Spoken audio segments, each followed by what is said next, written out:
Good morning, নমস্কার। আমি আজকে আবার অমৃত কথার আরেকটা পাঠ নিয়ে চলে এসেছি। সবার আগে আমি আমার গুরুদেবকে স্মরণ করে নেব, তারপর পাঠ শুরু করব।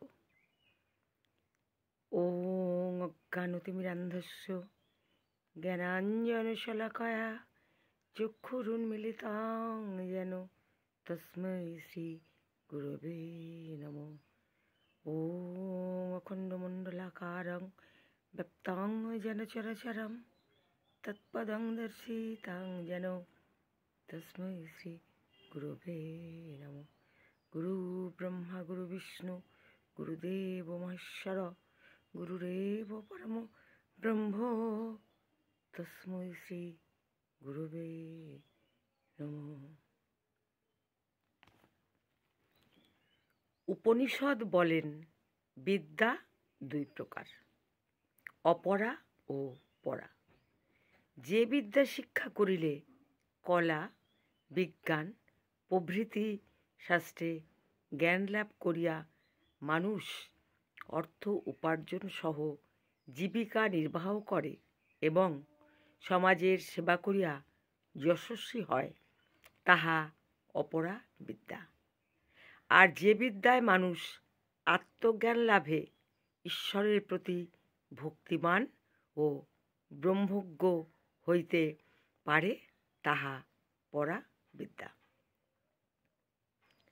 বিদ্যা লাভের জন্য সাধনা প্রয়োজন, কারণ সাধনা বিনা সিদ্ধি লাভ হয় না। অসাধক কখনো ঈশ্বরের কৃপা লাভ করিতে পারে না। অসাধক কখনো ঈশ্বরের কৃপা লাভ করিতে পারে না। মানুষ যতই সাধনায় অগ্রসর হইতে থাকে, ততই ঈশ্বর সিদ্ধি লাভের অনুকূলে কৃপা করেন। কিন্তু মনে রাখা উচিত, চরিত্র গঠন ছাড়া সাধনায় উন্নতি হয় না। কি অপরা কি পরা বিদ্যা, উভয় ক্ষেত্রেই চরিত্রের উৎকর্ষ একান্ত আবশ্যক। অসচ্চরিত্র ব্যক্তির ব্যবহারিক ক্ষেত্রে যশ, উন্নতি বা সাফল্যের সম্ভাবনা নাই। যদিও প্রতারণার দ্বারা অসৎ ব্যক্তির সাময়িক উন্নতি কখনো কখনো দেখা যায়, আর চরিত্র বিশুদ্ধ না হইলেও কখনো পারমার্থিক ক্ষেত্রে ঈশ্বর ভজনের সুফল লাভ হয় না। এই জন্য অধ্যয়নার্থীদের বিদ্যাশিক্ষার সঙ্গে সঙ্গে সচ্চরিত্রের অনুশীলন একান্ত আবশ্যক। গৃহে অভিভাবক, সমাজের হিতৈষী ব্যক্তি, বিদ্যালয়ের শিক্ষক, রাষ্ট্রের নায়কগণ ও ছাত্রছাত্রীরা নিজে নিজে এই সকলেরই তীব্র দৃষ্টি থাকা উচিত, যাহাতে বাল্যকাল হইতেই পুত্র কন্যাগণ সচ্চরিত্র গঠনের জন্য শিক্ষালাভ করিতে পারে।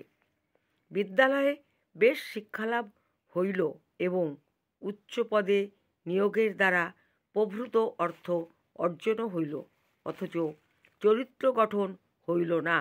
ইহাতে ব্যক্তিগত জীবনে বা সমাজের কোনো মঙ্গলের আশা নাই। পরন্তু বুদ্ধি প্রখর আছে, অথচ ইচ্ছাশক্তি অসতের প্রতি ধাবমান, তাহাতে অকল্যাণ অবশ্যম্ভাবী। বরং অধিক বিদ্যালাভের সুযোগ ঘটে নাই, অথচ চরিত্রটি বিশুদ্ধ। এইরূপ ব্যক্তির দ্বারা সমাজের প্রভূত স্থায়ী কল্যাণ হইবেই। সুতরাং সর্বপ্রকার বিদ্যার মধ্যে সচ্চরিত্রের বিদ্যাই শ্রেষ্ঠ।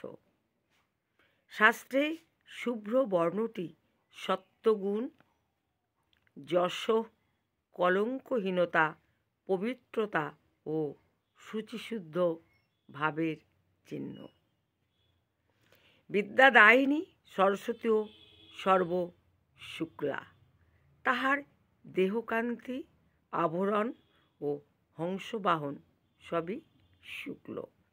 সচ্চরিত্র ও বিদ্বান হইবার আকাঙ্ক্ষায় শ্রদ্ধার সহিত ও সারস্বত সাধনা করিলে নিশ্চয়ই তিনি সাধককে বিদ্বান, জ্ঞানী ও সচ্চরিত্র হইবার শক্তি দান করেন।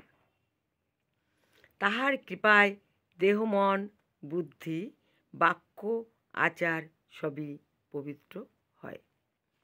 জ্ঞানলোকে মনের অজ্ঞান অন্ধকার দূর হইলে মানুষ বহু সদ্গুণে ভূষিত হয় এবং নিঃস্বার্থ জনসেবা করিয়া ধন্য হয়। বাগদেবতার কৃপায় অপরাবিদ্যা লাভের সঙ্গে পরাবিদ্যা অর্থাৎ ঈশ্বর ভক্তি ও ব্রহ্মজ্ঞান লাভের পথ সুগম হয়। বেদ, বেদাঙ্গ, বেদান্তাদি দর্শনসহ সমস্ত শাস্ত্র গ্রন্থই সরস্বতীর বাগ্ময়ী মূর্তি।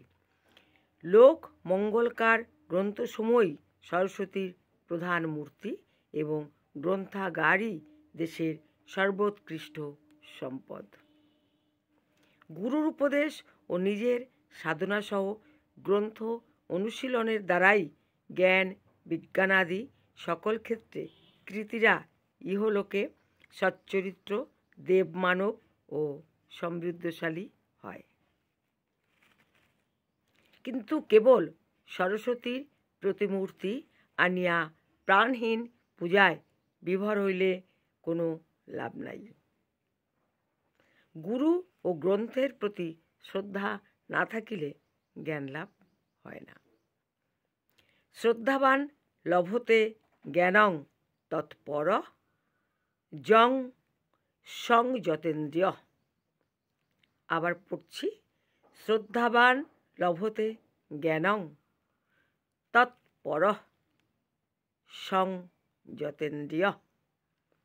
গীতা শিক্ষক ও গ্রন্থের কথার প্রতি শ্রদ্ধাসহ গ্রন্থের অনুশীলনে লাগিয়া থাকিতে হইবে। ইন্দ্রিয় সংযম করিয়া সচ্চরিত্র হইতে হইবে, তবেই জ্ঞান লাভ হইবে। গ্রন্থি ভবতি পণ্ডিত। কেবল আদরের সহিত গ্রন্থ সংরক্ষণের দ্বারা গ্রন্থের সংসর্গে পণ্ডিত হওয়া যায়। শ্রী পঞ্চমীতে মা সরস্বতীর নিকট প্রার্থনা, তিনি যেন সর্বদা সঙ্গে থাকিয়া অজ্ঞান দূর করেন এবং সকল শাস্ত্রে বিদ্যাদান করেন। নমস্কার। আমার পাঠ ভালো লাগলে বন্ধুদের কাছে একটা লাইক আশা করছি। আজকে পাঠ করলাম পণ্ডিত প্রবর জ্যোতির্ময় নন্দের জ্যোতির্ময় রচনাঞ্জলি থেকে। রাধে রাধে।